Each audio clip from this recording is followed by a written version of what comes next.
네, 오늘은 누구를 잊고 사는가, 누구를 잊고 사는가라는 제목으로 함께 말씀 나누겠습니다. 네, 순간 기억력 테스트가 있습니다. 앞으로 보여드릴 건데요. 5초 동안 색깔을 잘 기억하셨다가 정답의 숫자를 큰 소리로 외치셔도 되고, 속으로 외치셔도 되겠습니다. 한번 보도록 하겠습니다. 자, 색깔을 잘 기억하십시오. 5초입니다. 몇 번이죠? 1번이요? 이거 벌써 틀리면 안 되는데. 자, 4가지 색상이 나왔습니다. 5초죠. 지나고 나서 파란색 어디입니까? 1번 정답입니다. 5개로 늘었습니다.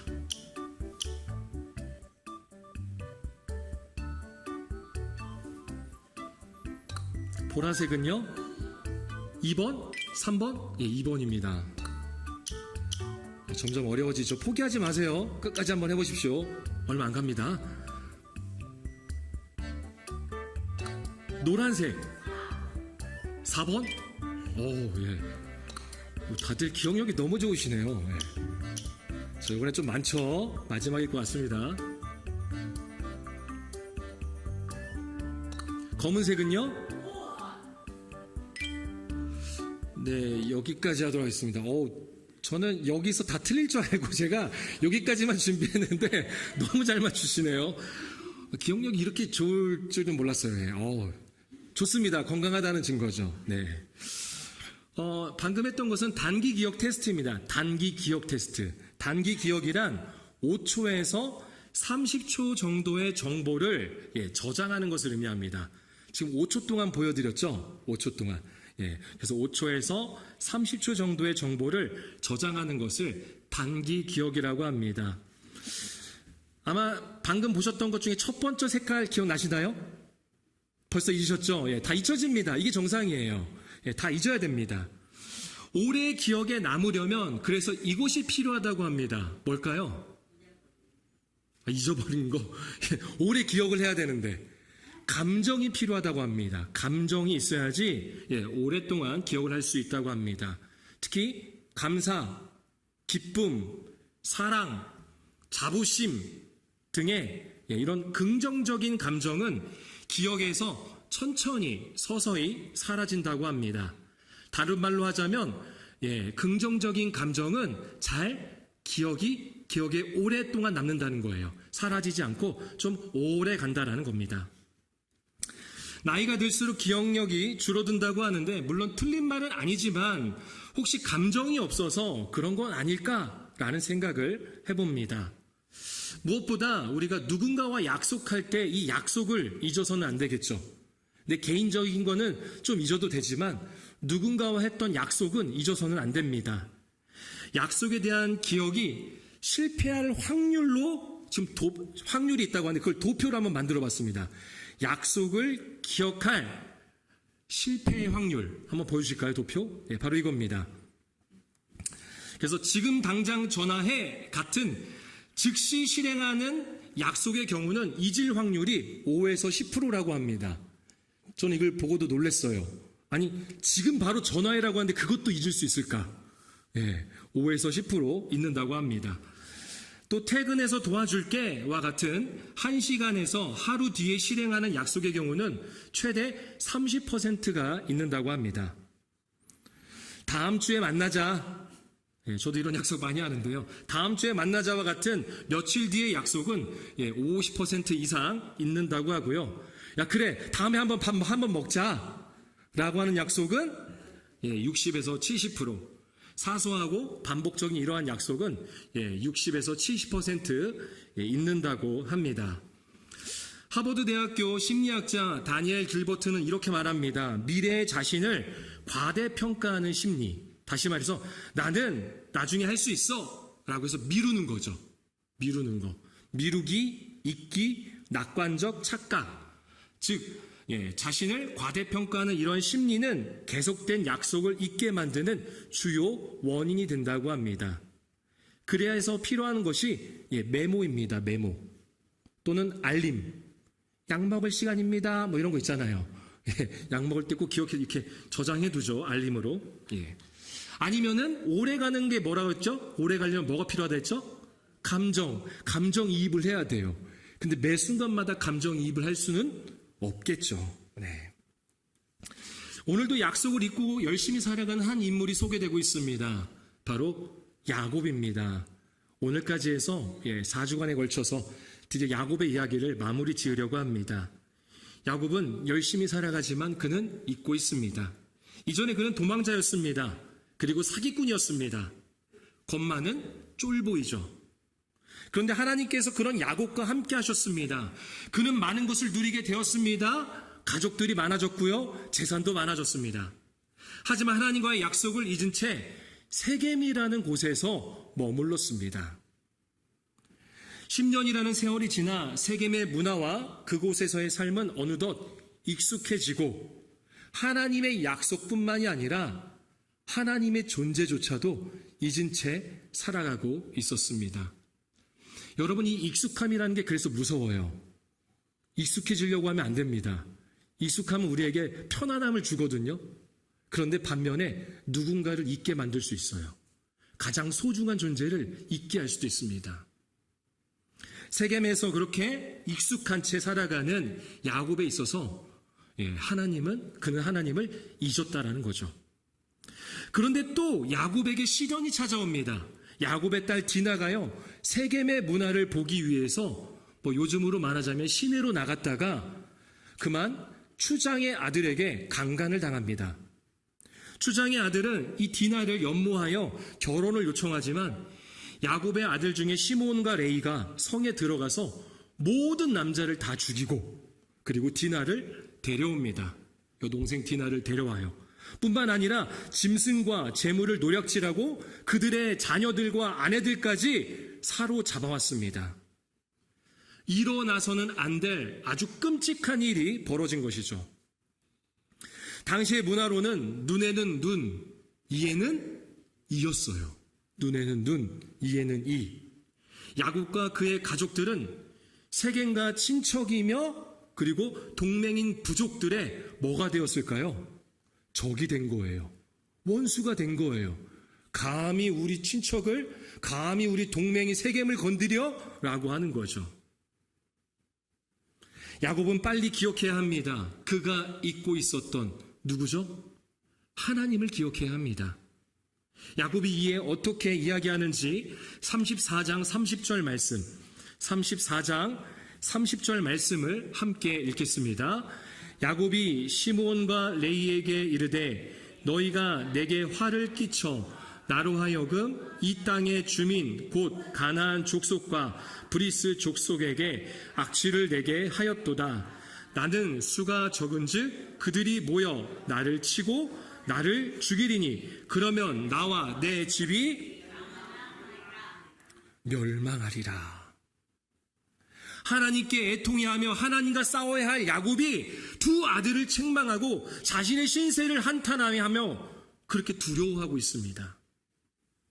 우리는 수가 적은데 그들이 합세해서 나를 치고 나를 죽이면 나와 나의 집안은 다 몰살당할 것이다. 야곱은 하나님을 잊었습니다.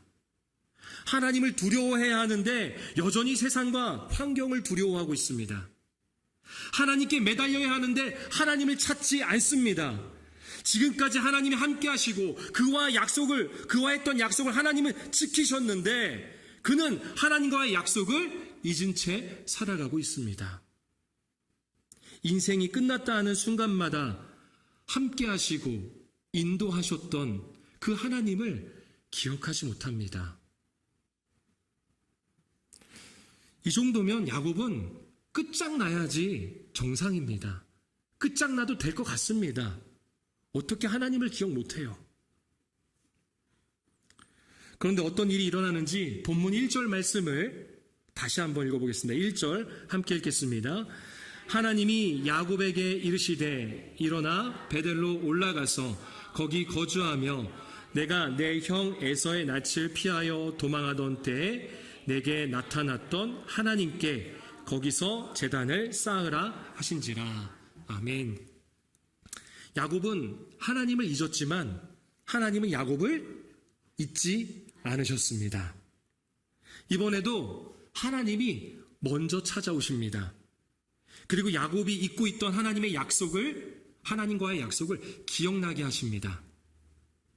자신을 죽이려 하던 형을 피해서 외산촌 집으로 향하고 있을 때 그렇게 두려움과 외로움 가운데 하나님이 찾아오셔서 야곱과 함께 하겠다고, 그리고 다시 고향으로 돌아오게 해주겠다고 하나님이 약속하셨죠. 그때 야곱도 약속을 했습니다. 바로 그 자리에 기둥을 세우고 베델이라 부르며 내가 이곳에서 하나님을 예배하겠습니다 라고 약속을 했습니다. 하나님은 야곱의 약속이 긍정적이어서 기억하시는 것이 아니라 하나님은 모든 것을 기억하시는 분이십니다.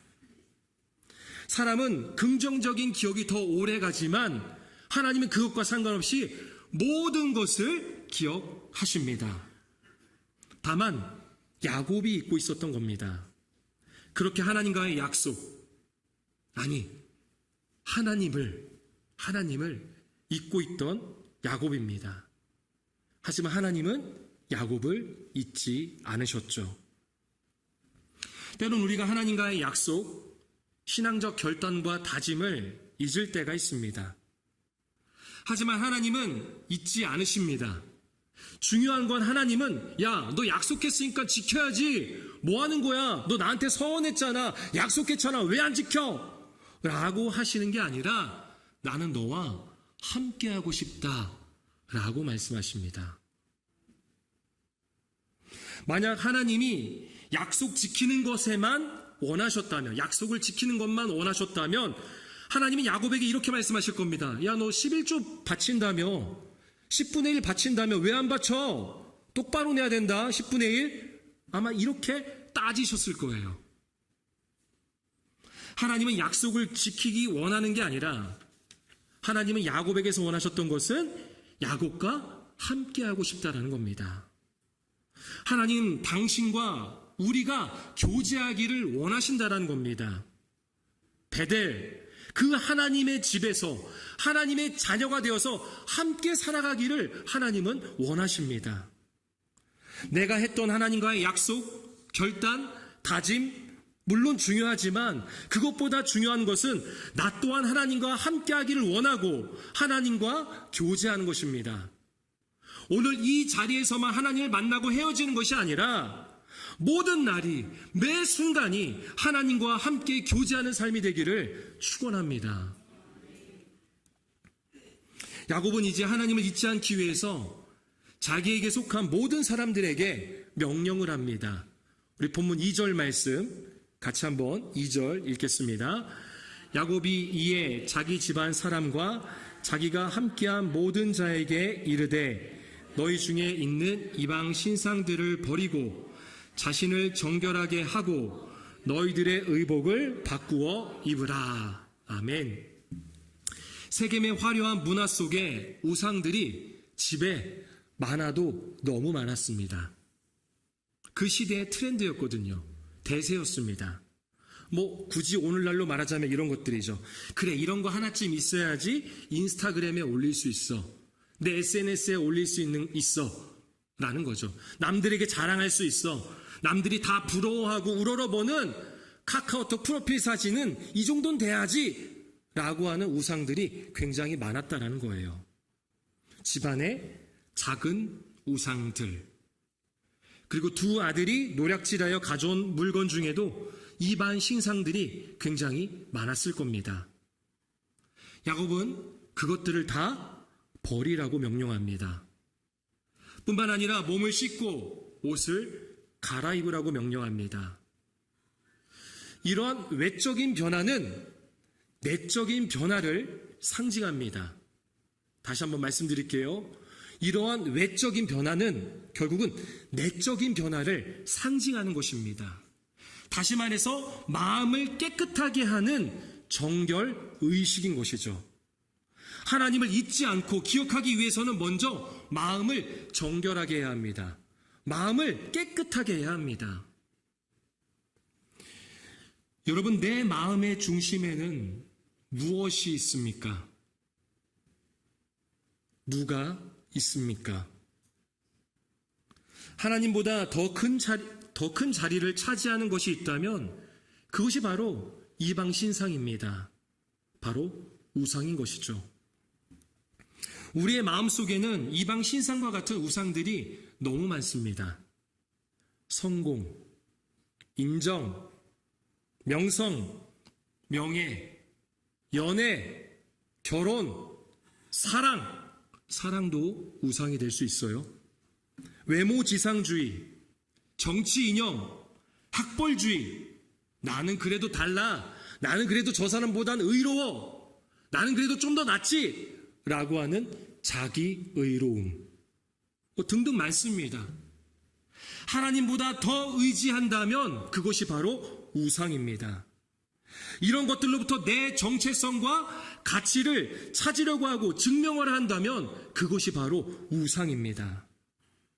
하나님보다 더 사랑한다면 그건 바로 우상입니다. 우상들은 하나님을 우리의 마음에서 밀어내려고 합니다. 그래서 우상이 클수록, 우상에 대한 욕망이 강할수록 내 마음에서 하나님의 자리는 점점 작아집니다. 오늘 야곱은 말합니다. 너희 중에 있는 이방 신들을 버리고 자신을 정결하게 하고 너희들의 의복을 바꾸어 입으라. 여러분, 마음을 정결하게 하십시오. 하나님을 잊지 않기 위해 우리는 우리의 마음을 깨끗이 비워야 합니다. 정결한 마음으로 하나님께 나아가는 것입니다. 이어서 야곱은 하나님을 잊지 않기 위해 예배에 대한 이야기를 합니다. 본문 3절 말씀, 본문 3절 함께 읽겠습니다. 우리가 일어나 베델로 올라가자. 내 환난 날에 내게 응답하시며 내가 가는 길에서 나와 함께 하신 하나님께 내가 거기서 제단을 쌓으려 하노라 하매. 베델은 야곱에게 있어서 단순한 장소가 아닙니다. 그의 고백을 보면 내 환난 날에라고 하죠. 그는 도망자였고 깊은 두려움과 외로움에 빠져 있을 때 내게 응답하시며 하나님이 찾아오셨습니다. 그곳이 바로 베델입니다. 찾아오셔서 그에게 말씀하시고 축복하시고 그와 함께하겠다고 약속하시죠. 야곱은 또 말합니다. 내가 가는 길에서 나와 함께하신, 그가 하나님을 잊었을 때에도 하나님은 그의 모든 삶에서 함께하셨습니다. 그 약속의 장소 베델에서 그는 이제 제단을 쌓으려고 합니다. 다시 말해서 예배를 하려고 합니다. 여러분, 하나님을 예배하십니까? 하나님을 예배하고 계십니까? 무슨 소리예요? 지금 예배당에 와 있잖아요. 예배하고 있잖아요. 무슨 소리예요? 라고 말씀하시는 분도 있을 거예요. 그렇게 생각하는 분도 있을 겁니다. 제가 말씀드리는 것은 진짜 예배를 말하는 것입니다. 진짜 예배. 오늘 기도하신 우리 장로님께서 기도의 내용 중에서도 그런 내용이 있었죠. 신령과 진정으로, 영과 진리로 드리는 예배. 진짜 예배를 드리고 있냐 이 말입니다. 하나님이 나를 찾아와 말씀하시고 나의 모든 삶에 함께 하심을 은혜로 고백하며 기쁨과 즐거움이 넘치고 있습니까? 예배는 금방 잊혀질 단기 기억이 아닙니다. 감사와 사랑의 감정으로 잊혀지지 않을 기억이자 바로 지금입니다. 예배는 지금이어야 돼요. 가끔씩 그렇게 말씀하시는 분들이 있어요. 제가 지금은 좀 이래도요, 예전에 어떤 예배를 드렸는지 아십니까? 제가 어떤 예배자였는지 아십니까? 제가 과거의 말이에요, 왕년의 말이에요. 그거 중요하지 않아요. 그때 예배가 진짜 예배였다면 지금 예배도 진짜 예배여야 되고 진짜 예배자가 될 수밖에 없는 겁니다. 여러분, 우리는 예배를 회복해야 합니다. 정결한 마음, 깨끗한 마음으로 인해 기뻐하고 즐거워하는 것, 그렇게 그러한 마음으로 하나님 앞에 나와 하나님만을 주인으로 삼고 내 마음의 중심에 하나님을 모시는 예배, 이것이 진정한 예배인 줄로 믿습니다. 그분으로 인해서 기뻐하고 즐거워하고 그분의 은혜에 감사하며 사랑을 고백하는 진정한 예배의 회복이 바로 하나님을 잊지 않을 수 있습니다. 그러한 예배가 우리 안에 있기를 소망합니다. 말씀을 정리합니다. 2주 전에 소개했던 수지 기쁨의 교회 김원태 목사님의 이야기입니다. 김 목사님은 목회를 하기 전에 수백 명의 직원을 거느렸던 오너이자 대표이사였습니다. 그런데 믿었던 임원의 횡령과 범행으로 법적 책임을 지고 범죄자가 되었습니다. 그래도 회사를 다시 살리고자 수백억의 남은 전 재산을 쏟아 부었는데 급하게 뽑은 대표이사에게 또 속아 엎친 데 덮친 격이 되었다고 합니다. 결국 회사는 상장 폐지가 되어 1,000억대의 주식은 하루아침에 휴지 조각이 되었습니다. 김 목사님은 삶을 마감하고 싶은 마음이었다고 합니다. 그런 마음밖에 들지 않았대요. 건강과 사업, 그리고 전 재산을 잃었습니다. 몇 번의 극단적인 행동으로 정신과 치료를 받을 만큼 극도의 분노와 고통이 가득했고 육체와 정신은 피폐할 대로 피폐해졌습니다. 그렇게 꼬일 대로 꼬여 삶을 포기하다시피 하며 살아갈 때 갑자기 아내가 혼자 다니던 교회를 스스로 찾아갔다고 합니다. 무슨 이유인지 모르겠지만 확실한 것은 이대로 있다간 죽을지도 모르겠다는 생각이 들어서 죽기 전에 꼭 하나님을 한번 만나보고 싶었다고 합니다. 그래서 그런 하나님께 매달려서 살려달라고 기도하고 싶었다는 겁니다.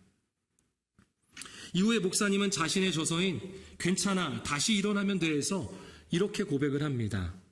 제가 한번 그대로 읽어보겠습니다. 아마 내가 이렇게 모든 것을 잃지 않았더라면 그동안 성공과 부와 명성은 얻기까지 내가 전부라고 생각하고 나만 믿고 살았던 나로서는 하나님을 찾지 않았을 것이다. 이제 내가 아닌 하나님이 주인 되는 삶을 살아야겠다는 확신이 생겼다. 여러분, 나는 하나님을 잊어도 하나님은 나를 잊지 않으십니다. 내가 하나님을 잊고 내가 나의 주인이 되고 내가 나의 우상이 되어 살아갈 때에도 하나님은 나와 함께 계셨고 나를 잊지 않으셨습니다. 이제 내가 내 마음의 중심에서 내려오고 내가 하나님보다 더 사랑했던 것들을 내려놓고 오직 하나님만을 주인으로 예배하는 삶을 살기를 소망합니다. 하나님이 나를 찾아와 말씀하시고 나의 모든 삶에 함께 하심을 은혜로 고백하며 그렇게 하나님과 교제하고 하나님으로 인해서 기뻐하고 즐거워하는 진짜 예배가 우리의 삶의 순간마다 회복되기를 축원합니다.